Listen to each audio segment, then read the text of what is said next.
Good morning. कैसे आप सभी लोग।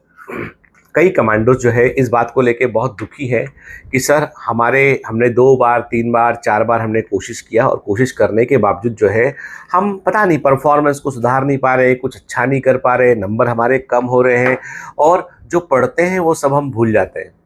ऐसी बातें बहुत सारे बच्चे जो है मुझसे कहते लगातार। ठीक है, मैं एक ही बात कहता हूँ उनसे कि देखो बेटा, एक बात ध्यान रखना। आप जो पढ़ते हो वो इसलिए भूल जाते हो क्योंकि आप जब पढ़ते हैं ना तो उसे आप या तो समझने की कोशिश नहीं करते या वो आपके मन का नहीं है। जो आपके मन का आप पढ़ोगे ना वो कभी भूलोगे नहीं आप। कई कई बातें ऐसी जो हमको जीवन भर याद रहती है। कई फिल्में हैं उनकी स्टोरीज हमें हमेशा याद रहती है। किसी ने कभी कुछ कहा था वो हमें याद रह आता है। फिर क्यों हम पढ़ाई को भूल जाते हैं? क्योंकि हमारा उसमें उतना इंटरेस्ट नहीं है। ठीक है, हमने उसके लिए उतनी प्रैक्टिस नहीं की है। ठीक है, हमने उसके लिए अपने आप को उतना झोंका नहीं है, इसलिए ऐसा होता है। और कई बार क्या होता है, कई बार हम सिर्फ मेडिकल की तैयारी इसलिए कर रहे होते हैं क्योंकि दूसरे लोग कर रहे होते हैं, घर वाले बोल रहे होते हैं और हमने एक बार जोश जोश में आके उनसे कह दिया था कि मुझे नीट की तैयारी करनी है और हम उस चक्कर में एक ट्रैप में फंस गए, अपने कहे हुए वचनों में फंस गए कि हमने कभी कहा था कि मुझे डॉक्टर बनना है, मैं ऐसा करूंगा ऐसा करूंगी। ठीक है, उसके बाद घर वाले तो पीछे ही पड़ गए। अब अंदर से मन भी नहीं करता है तो भी करना पड़ रहा है। फिर कई बार सोचते हैं कि कुछ और कर रहे हैं तो घर वाले समझाते हैं कि कुछ और क्या करोगे, तो कहाँ पे रोजगार है, कहाँ पे वो है, समझ नहीं आता कि क्या कुछ और कर ले। एक बात बताऊं मैं, दरअसल हम सब में कोई ना कोई योग्यता है। भगवान ने यदि हमको इंसान बना के भेजा है ना तो हमारे अंदर उसने कुछ ना कुछ ऐसा डाला है जो अद्भुत है, जो सबसे अलग है और हम उसको छिपा के रखते हैं। कल क्या हुआ, कल मेरी ग्लेडिएटर बैच की एक स्टूडेंट है ना, मतलब मेरी बहुत क्लोज स्टूडेंट है और मतलब बहुत अच्छी बच्ची है। समझ लीजिए कि ये जो सेंटर जो अपना बायोमेंटस का कमांड सेंटर है भोपाल का, उसका इनॉग्रेशन भी उसके पेरेंट्स ने किया था। मतलब पर्ची निकली थी उसमें से तो उसी का नाम निकला। तो सीतामढ़ी बिहार की बच्ची है, बहुत अच्छा पढ़ती है, मतलब मेहनत करती है, ऑनेस्ट पढ़ने वाली बच्ची है। ठीक है, लेकिन समहाउ वो उसको नीट में उतना अच्छा वो नहीं कर पा रही। कोशिश किया उसने, है ना। 12th के बाद उसने बीएससी भी कर लिया, तैयारी करती रही लगातार, मुझसे सालों से जुड़ी हुई है। तो वो बच्ची जो है जब वो मेरे पास कल जब मिलने आई जाने के पहले, क्योंकि मैं चूंकि भोपाल आया हुआ हूँ तो मुझसे मिलने आई कि सर मैं, और उसने आते ही सर मैंने बोला बेटा कैसी है तू, तो उसने मुझसे कहा कि सर मुझे नीट की तैयारी अब नहीं करनी। मैंने कहा बहुत बढ़िया, तू पहली बच्ची है जो कंफ्यूज नहीं है, जिसने एकदम साफ साफ मुझको कह दिया कि सर मुझे नीट की तैयारी नहीं करनी। मैंने कहा बेटा अब तू क्या करेगी? बोली नर्सिंग करूंगी। तो मैंने कहा अच्छा, तो तेरे को जीवन भर नर्सिंग के दौरान ये नहीं लगेगा कि तू डॉक्टर बनते बनते नर्स बन रही है? नर्सिंग कोई छोटा काम नहीं है, बहुत रिस्पॉन्सिबिलिटी का काम है। बोली सर पता नहीं, अब समझ में नहीं आ रहा क्या करूं। मैंने कहा तेरा इंटरेस्ट किस चीज़ में है? बहुत देर बार पूछने के बाद उसने मुझे बताया कि सर मेरा इंटरेस्ट जो है वो मेकअप में है।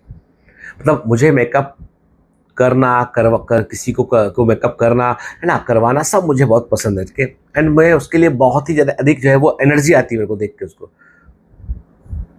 मैंने कहा ठीक है।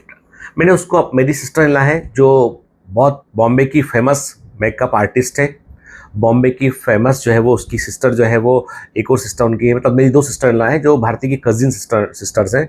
तो दोनों बॉम्बे में रहती है, तो एक फैशन डिजाइनर है और एक जो है वो मेकअप आर्टिस्ट है। मैंने उस मेकअप आर्टिस्ट जो मेरी सिस्टर इन लॉ, उसका मैंने 2-3 रील दिखाए। उसने रील देखे, मैंने कहा झांसी की है, पता है तेरे को, यूपी के पास ही झांसी? हाँ सर। मैंने कहा तूने इन रील में क्या देखा? बिलीव मी, उस बच्ची ने मुझे डिटेल बताया ना कि सर इसने पहले प्राइमर लगाया, फिर कंसीलर लगाया, फिर इसने ये हाइलाइटिंग किया, ऐसे किया। इतने खुश होकर चेहरे पे उसकी चमक थी, उसके अंदर से पूरा का पूरा इंटेलिजेंस बाहर आ गया कि मेकअप की लेयर्स क्या थी, किसके बाद क्या लगा था, उसको सब कुछ पता था उसको। मैंने कहा ये तेरा तेरा है, तू जिस दिन भी इस फील्ड में जाएगी ना तो देश की सबसे बड़ी मेकअप आर्टिस्ट बनेगी। तू पता नहीं कौन कौन फिल्म स्टार्स का मेकअप कर रही होगी, उनकी टीम का हिस्सा होगी तू। हो सकता तेरा बहुत बड़ा सा बॉम्बे के अंदर बड़ा सा सलून हो, बड़ी सी ट्रेनिंग एकेडमी हो तेरी। Follow your passion, don't follow the heart. जो पूरा का पूरा गुच्छा चल रहा है ना भेड़ चाल जैसा, मत फॉलो करो उसको। मैंने समझाया और मुझे पूरा यकीन है, मुझे पूरा यकीन है कि बच्ची वो अपना पैशन फॉलो करेगी ना, बहुत आगे जाएगी, वो बहुत आगे जाएगी। ऐसा नहीं बेटा, जो एम्प्लॉयमेंट है ना वो जनरेट होते हैं योग्यता से। अयोग्य व्यक्ति के लिए कोई जगह नहीं है, योग्य व्यक्ति जो है अपनी जगह ढूंढ लेता है। अब ये है कि विराट कोहली को मैं बोलूं कि तुमको नीट निकालना है तो विराट कोहली कुछ भी कोशिश कर ले, नीट निकालने में भैया दिक्कत हो जाएगा। रोहित शर्मा को बोलो कि भैया कि नीट निकालना है तुमको, तो आईआईटी निकालना है, तो रोहित शर्मा बोलेगा फालतू की बात मत करो मुझसे, छक्के पड़वा लो मैं मार दूंगा।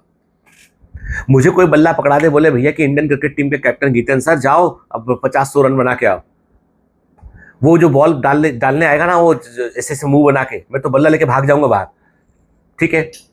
अरे कौन कौन अपने हाथ पर तुड़वाएगा उससे। तो पॉइंट ये कि सबका अपना अपना डोमेन है, ठीक है। पहचानो अपने आप को, डोंट, मैं कहता हूं रिवोल्ट करो, मैं कहता हूं रिवोल्ट करो।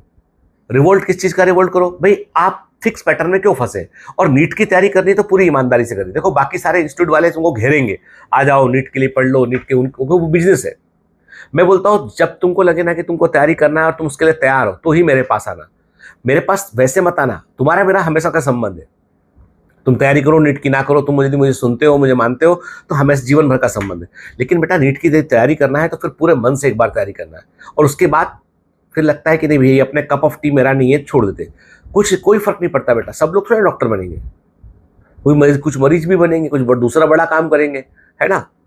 समझ गए बात करके, बहुत बड़ा आदमी बन जाएंगे, बहुत अमीर आदमी बन जाएंगे, थोड़े अमीर आदमी बनेंगे, टेंशन रहेगी, थोड़ा बीपी रहेगा तो इलाज कराने डॉक्टर पास जाओगे। यार सब दुनिया गोल गोल है, ऐसा थोड़ी ना है, ठीक है। तो इसलिए मैं कहता हूं आपसे कि जो बंदर इवॉल्व होके जो इंसान बन गया है ना, उस इंसान ने इतनी सारी बाउंड्रीज खड़ी कर दी जो उसको खुद को परेशान कर रही है। प्लीज अब नीट 2025 हो चुका है, डिप्रेशन से बाहर निकलो, अपनी रास्ता खोजो, या तो अगले 2026 के लिए जुट जाओ या फिर रास्ता खोज लो बेटा अपना। डायलेमा में जीवन भर दो राह पर खड़े रहने से अच्छा है कि गलत राह पे चल दे, मालूम चल जाएगा कि राह गलत है तो लौट के वापस से सही राह पर चले जाएंगे। चौराहे पर जीवन भर खड़े मत रहो। जय हिंद, ईश्वर आप सबका भला करे, आप अच्छा करें लाइफ में बेटा, ऑल द बेस्ट।